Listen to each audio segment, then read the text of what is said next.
Merhaba. İlk defa daha önceki çizdiğim Hacivat Karagözleri bugün sizler için ilginize sunuyorum ama adım adım birlikte çizmek istiyorum. Öncelikle Hacivat'la başlayacağım. Hacivat Karagöz tabi Türk toplumunun olmazsa olmaz ritüellerinden birisidir.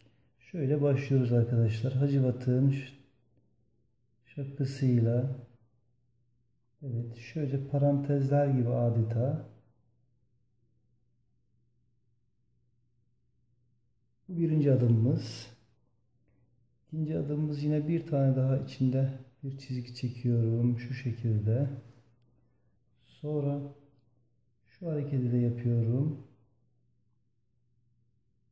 Bu da boynunun altı. Yine aynı şekilde şuradan itibaren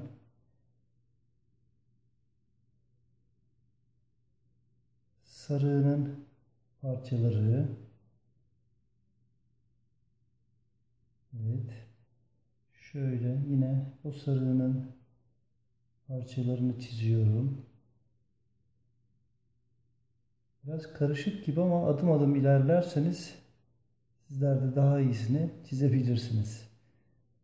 Hacivat Karagöz hayali bir kahramanlar ama tabi yaşamışlar ve yaşadığı devir düşünecek olursak Bursa Ulu Camii'nin yapımı sırasındaki bir demirci ustası ile duvarcı ustasının müktedir, hoş, milleti güldüren sohbeti esnasında geçen hadiseler ve ardından bir şekilde bunların canlandırılmasıyla devam eder. Hem çizeyim hem de anlatmaya çalışayım. Demirci ustası Karagöz, Kambur Bali adı ve duvarcı ustası Halil Hacı İvaz. Ne olmuş yıllar içerisinde Hacivat ve Karagöz'e dönmüş tabii ki.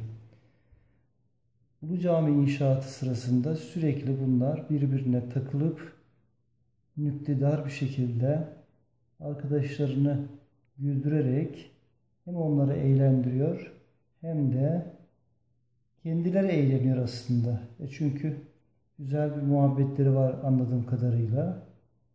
Sonra tabi padişah Ulu Cami inşaatı sürüyor ama Hacivat Karagöz'ün bu şekilde milleti oyalaması ve insanların oyalanarak işi aksatması padişahın hoşuna gitmiyor.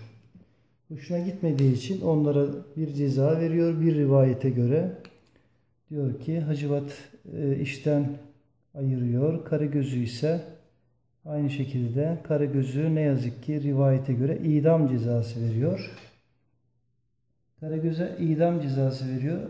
Ardından Hacivat da oradan ayrıldıktan sonra bir rivayete göre dediğimiz gibi hacca giderken yolda vefat ediyor. Padişah olanlardan tabii ki üzülüyor. Üzüldüğü için o da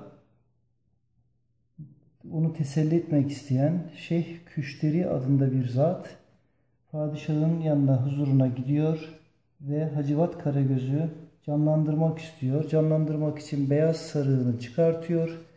Beyaz sarığını çıkartıp arkasından da onları geriyor. Sarığını ve bir kandil yakıyor arkasından. Günümüzün ışıklarını yansıtırcasına ve ayağındaki çarıkları da çıkartıp birine Hacivat, birinde Karagöz yapıyor. Ve Hacivat ve Karagöz'ün o hep duyduğu birbirlerine takıldıkları lakapları olsun, esprileri olsun söyleyerek padişahı bir nebze olsun teselli veriyor. Ve o günden bu yana da Hacivat Karagöz Türk toplumunun değişmez ritüellerinden, büyüklerin Ramazan aylarında hatırlamak maksatlı büyük alışveriş mağazalarında tekrar onları gördüğü ve çocuklarına aktardığı bir kültür olarak kültürümüzde yer etmiş ve tarih olarak da gölge oyunlarının çıkış yeri ne yazık ki hani güneş doğudan doğar diyoruz ya, ilim de hep doğudan gelmiş, sonra batıda yükselir. Batıda da Çin'den gelip batıda en son diğer Amerika'ya kadar yükseliyor tabii ki. Ve Karagöz'ün, Hacivat'ın veya Gölge Oyunları'nın çıkma yeri bir rivayete göre yine Çin, Moğolistan, Türkiye'ye geliyor ve Türkiye'den de Türk akınlarıyla Batı'nın görücüsüne çıkıyor. Bugün Yunanistan bile Hacivat Karagöz'e sahip çıkıyor. Hacivat Karagöz kültürlerinde var olarak kabul ediyorlar. O öyle bir yarışta devam ediyor. Ben şimdi Karagöz'ü çizmeye devam ediyorum. Karagöz arkadaşlar biraz daha sinirli bir tip.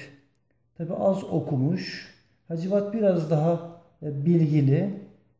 Karagöz az okuduğu için belki kulakları da az mı duyuyordu. Bazı şeyleri de tekrar ettirerek konuşuyor.